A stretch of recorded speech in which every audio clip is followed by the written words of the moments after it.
Bien, también gracias. Pues bienvenido a la entrevista y la primera pregunta es, ¿qué ha notado de los filmes mexicanos de la actualidad? ¿Qué he notado de los filmes mexicanos de la actualidad? Eh, pues mira, la cosa con el cine mexicano actual es que se ha diversificado en muchos mercados o de diferentes circuitos, ¿no? No es lo mismo vender películas o hacer películas para el mercado europeo, otras para el mercado americano o para el mercado latinoamericano, ¿no? Y entonces el cine mexicano ha empezado a abrirse espacio en otros mercados que antes no lo hacía. Te pongo solo un ejemplo.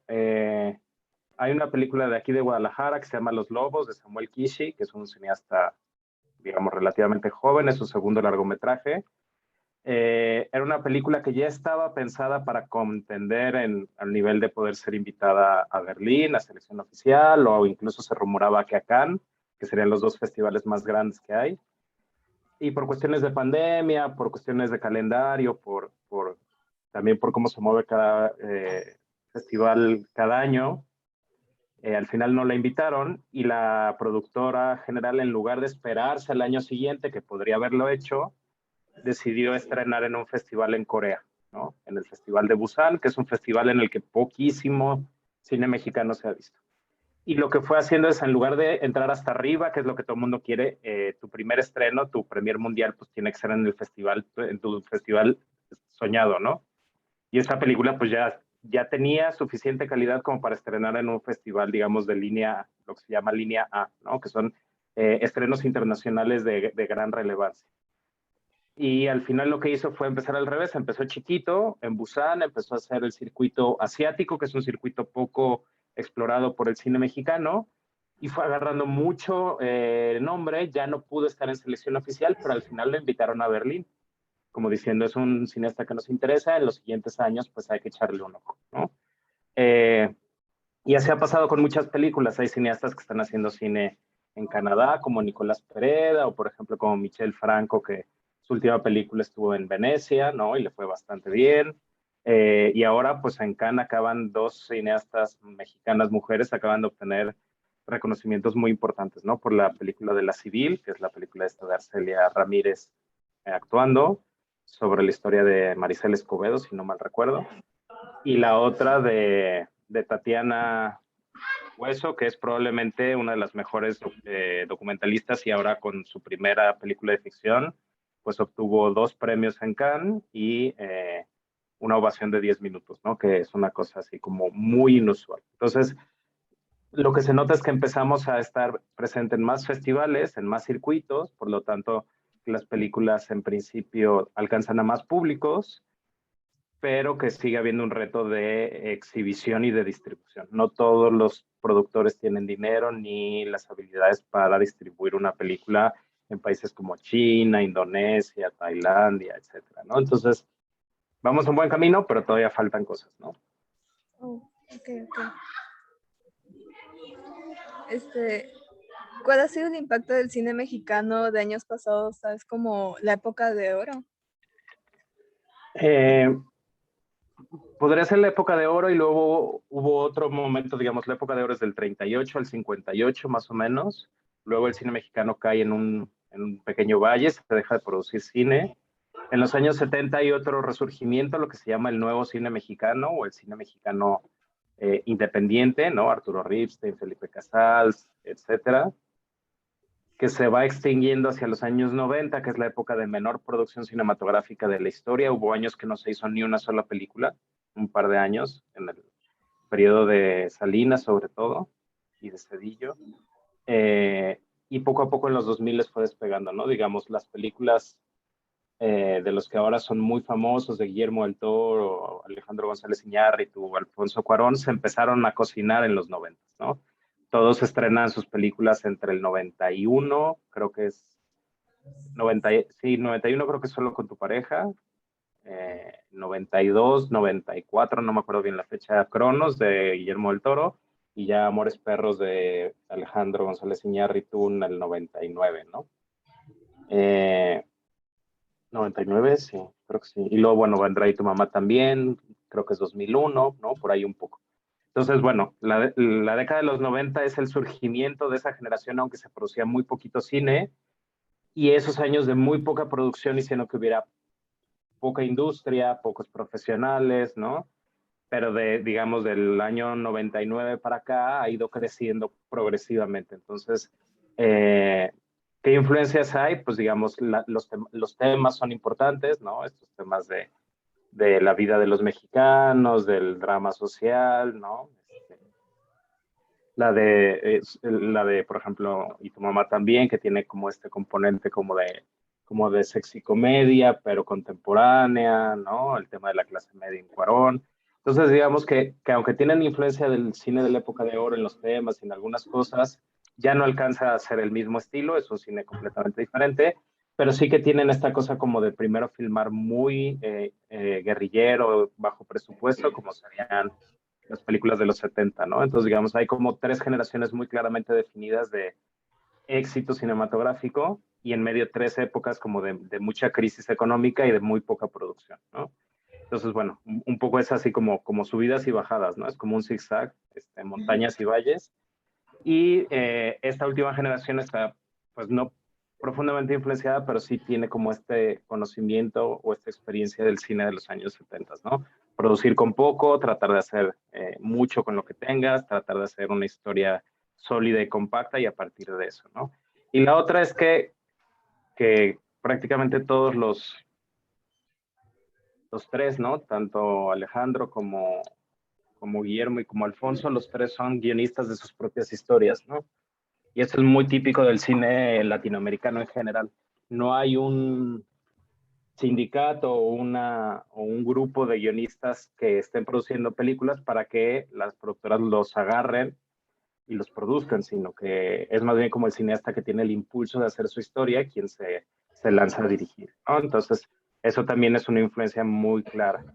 Que eso no era así, por ejemplo, en el cine de la época de oro. Ahí sí escribían los guiones otras personas. Había una industria suficientemente desarrollada como para que los guionistas produjeran las historias y los directores las dirigieran, ¿no? Entonces, bueno, esa sería al mismo tiempo una diferencia frente a la época de oro, ¿no? Ok, ok. Eh, ¿Qué hace tan importante la cinematografía para la identidad mexicana? La pregunta del cine y la identidad no solo es aplicable al caso de México, esto sucede con todos los países. El cine ha sido uno de los grandes eh, digamos, como de los grandes capitales de construcción de identidad, sobre todo a nivel internacional. Es decir, eh, los otros países nos conocen a través de nuestro cine, a través de nuestra producción audiovisual, ahora también la televisión, ¿no? Y entonces el cine es una marca identitaria porque es la manera en que nos reconocen la gente de otros lados. Y además es lo que ahora en mercadotecnia se ha dado en llamar la marca país, ¿no? Es decir, los países intentan hacer como un branding, como una mercadotecnia de ven a visitarme, aquí hay turismo, aquí hay playa, ¿no? Y el cine es uno de los vehículos para que la gente vea eso, ¿no? Entonces, hay países que han utilizado al cine como su marca país, ¿no? Es decir, es uno de los productos que más claramente te ayuda como a posicionar imágenes, historias, personajes, lugares, ¿no? En el imaginario de la gente. Y México lo hizo durante muchas décadas. Ahora no está tan alineada la marca país de México con las historias. Ahora más bien lo que estamos utilizando es a los cineastas, ¿no? O sea, pesa más Guillermo del Toro que su película, digamos, ¿no? Entonces, digamos, ahorita la marca de México o la identidad de México proviene más de sus actores en el mundo cinematográfico que propiamente de las películas. Un país que ahorita está utilizando la marca país de manera muy importante es Corea del Sur, ¿no? El cine como marca país, Corea es uno de los que lo está haciendo mucho, ¿no? Pero lo está haciendo mucho más, por ejemplo, con el K-pop. Entonces, la marca país de Corea pasa sobre todo por los cantantes y bailarines de K-pop, ¿no? El cine sí es importante, pero pues obviamente la música pop coreana pues está volviendo importante a nivel mundial, ¿no? México en la época de oro utilizó el cine como marca país y entonces pues todo el mundo sabía quiénes éramos los mexicanos a través del Indio Fernández, a través de Ismael Rodríguez, ¿no? Cantinflas. Pedro Infante, etcétera, y ahora, con esta nueva ola, sí las películas mexicanas son muy importantes para esta identidad, porque lo que hacen es como mostrar características de cómo somos, ¿no? Y esto tiene que ver con que México siempre ha tratado de tener una cinematografía para el exterior. Es decir, producimos películas para que la vean otros países y no los mexicanos. El mexicano ve muy poco cine mexicano, ¿no? Y entonces esto nos permite establecer como relaciones diplomático-culturales con la gente y que la gente conozca cosas de México sin haber viajado a México, ¿no? Y la otra es que pues se convierten en historias que representan emociones o formas de pensar de los mexicanos y cuando los mexicanos las ven, se identifican culturalmente, ¿no? Entonces eso, se reconocen y empatizan y entonces se sienten cercanos a esas historias, ¿no? ¿Qué pasa cuando alguien no se reconoce? ¿No? Por ejemplo, cuando hay pocas historias de mujeres empoderadas, pues entonces significa que la representación de la identidad cultural no está cubriendo toda la diversidad cultural del país, ¿no? Y entonces por eso también estás empezando a ver historias, pues de cineastas de pueblos originarios, muchas cineastas realizadoras, guiones de personajes principales que son mujeres, ¿no? Mucha diversidad sexual, porque justo estamos en una época en la que hay públicos mexicanos que no se sienten identificados culturalmente con el cine que se produce, ¿no? Entonces es otra de las cosas interesantes que está empezando a suceder y que es como es muy fértil porque permite que haya mucho más cine, mucho más diverso y eso también lo vuelve mucho más visible en otros circuitos, pues obviamente la comunidad LGBT de Alemania o de Francia o de Inglaterra, pues cuando vea cine mexicano LGBT, pues le puede interesar, ¿no? Ok. ¿Por qué los mexicanos no ponemos atención a los filmes que muestran la realidad o fallos del país? Es una cosa chistosa. Yo creo que tiene que ver con una paradoja. Eh, Porque hay gente que sí puede, pero hay como ciertas ideas en el imaginario cultural que se han establecido, ¿no? Como esta cosa de yo para qué necesito ver tristeza y pobreza en el cine si ya lo veo en mi vida diaria, ¿no? Si me subo al camión para ir a trabajar y ya lo veo, si yo lo vivo porque no tengo dinero. Pero también creo que es como una forma como de protegerse o como de alejarse de esa misma condición, ¿no? Pero si te fijas, pues eso, Amores Perros, pues es una película en la que hay personajes de muchísima soledad, precariedad, pobreza, y aún así fue un éxito de taquilla, ¿no? O por ejemplo, la misma Roma, ¿no? Que aunque hay mucha representación de la clase media, pues el personaje de Yalitza es un personaje, digamos, muy común en la sociedad mexicana, de la clase media, pero ella, pues se supone que interpretó un personaje de clase baja, trabajadora, ¿no? Eh, y entonces hay gente que por los mismos motivos que no lo quiere ver, hay otro sector del público que justo por esos motivos lo quiere ver, ¿no? La cosa es que últimamente en el cine se ha puesto, digamos, un poco en evidencia o de moda esta idea de la pornomiseria, ¿no? Que es un concepto que surge del cine latinoamericano en los 70s, que es que el cine pareciera que solo se fija en la miseria humana, en el dolor, ¿no? Y entonces el público como que siente que se tiene que alejar de eso, que es como morboso, ¿no? Pero mucho del cine mundial tiene un componente muy grande sobre la explotación, la miseria humana, el dolor, el sufrimiento, ¿no? La cosa es que el cine mexicano ha sido como encasillado en que solo es ese tipo de cine, ¿no? Y si no es eso, pues son las comedias de Eugenio Derbez.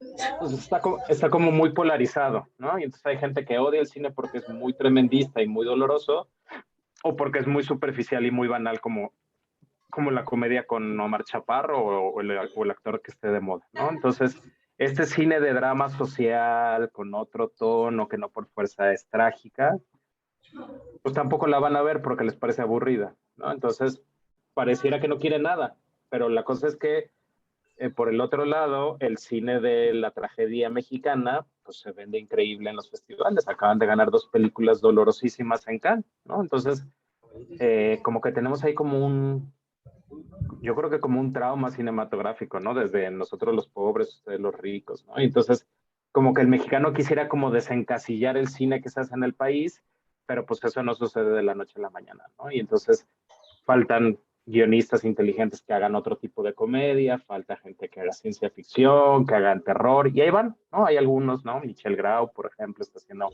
muy buen cine de terror, y de este cine de corte social, pues está desde Huachicolero hasta Los Lobos, hasta Los Insólitos Peces Gato, ¿no? Empieza a ver como un cine de historias un poco más humanas sin que tengan que pasar por el dolor y la tragedia, ¿no? Entonces, creo que es parte como de la nueva generación de cineastas, pero eso se empezará a ver en 10 o 15 años, ¿no? Entonces hay que darle tiempo, la historia es mucho más lenta de lo que creemos, ¿no? Yo creo que sí nos estamos alejando de este cine terriblemente doloroso, creo que ya estamos, y esto te lo digo por el contacto que tengo con los festivales de cine, se están cansando de las historias del narco y de la violencia, ¿no? Hoy otra vez películas mexicanas de narco, ¿no? Entonces como que está empezando a cambiar el tiempo y los tonos, y los festivales ya no están queriendo programar tanto ese tipo de cine que durante unos 10 años fue como lo único que querían, ¿no? Ahorita como que ya pasó ese furor y ahorita estamos volviendo a otro tipo de cine, a una búsqueda de otro tipo de historias, ¿no? Okay. Última pregunta. ¿Por qué podría el cine influir para hacer un cambio positivo en los valores de la sociedad mexicana? Esta es una pregunta difícil de contestar y de hecho no hay una respuesta. Pero digamos, no hay una respuesta porque el cine no es como estudiar medicina que le puede salvar la vida a una persona con una operación, por ejemplo, ¿no? El cine no funciona así. El cine es un componente cultural que para poder cambiar la forma de pensar de la gente necesita de muchos otros factores, ¿no? Y entonces habitualmente lo que se suele decir del cine y de la tele y de los videojuegos y de todas estas cosas es que influyen sobre todo a través del ejemplo, ¿no? Entonces, por ejemplo, si una niña ve una historia de una mujer exitosa, se guarda dentro de su memoria y puede significar que cuando sea grande recuerde ese ejemplo y entonces diga, yo quiero ser como, ¿no? Es decir, a través del ejemplo moral, a través de cómo los personajes caracterizan valores y virtudes, es como transmitimos qué tipo de historias queremos contarle a los niños y al público del futuro, ¿no? Entonces, tienen que pasar mil cosas, pero digamos, lo que creo que es muy importante es como imaginar otra forma de vivir la vida y de estar en el mundo. Y para eso el cine es muy bueno, porque te puede enseñar una realidad que a lo mejor no es exactamente la tuya, pero que tú por algún motivo te vinculas con ella emocionalmente y lo tomas como una manera de actuar que te puede llevar a hacer cosas importantes, ¿no? Entonces, no, el cine no da agencia, o sea, no te da las posibilidades, ni las potencialidades, ni las capacidades para hacer algo, pero es un gran mecanismo de sugerirte cómo, o de sugerirte qué, ¿no? Y esta sugerencia cinematográfica pues le ha cambiado la vida a mucha gente. O sea, hay historias de muchas personas que han dicho, yo vi esta película y cambié para siempre, ¿no? Entonces, tiene que ver mucho más como a través de las emociones y de los ejemplos de los personajes, tratar de generar un cambio hacia donde lo quieres generar, ¿no? El cine por sí mismo no puede cambiar el mundo, pero sí puede ayudar a pensarlo diferente, ¿no? Y eso es lo que es muy poderoso. Ok. Muchas gracias por responder las preguntas y darme la oportunidad de entrevistarlo. Le deseo una excelente tarde. Muchas gracias otra vez. No me digas eso, es un gusto. Gusto. Cualquier cosa que necesites, aquí estoy, ¿sale? Ok. Perfecto, que estés Bye. bien. Buen día. Igualmente.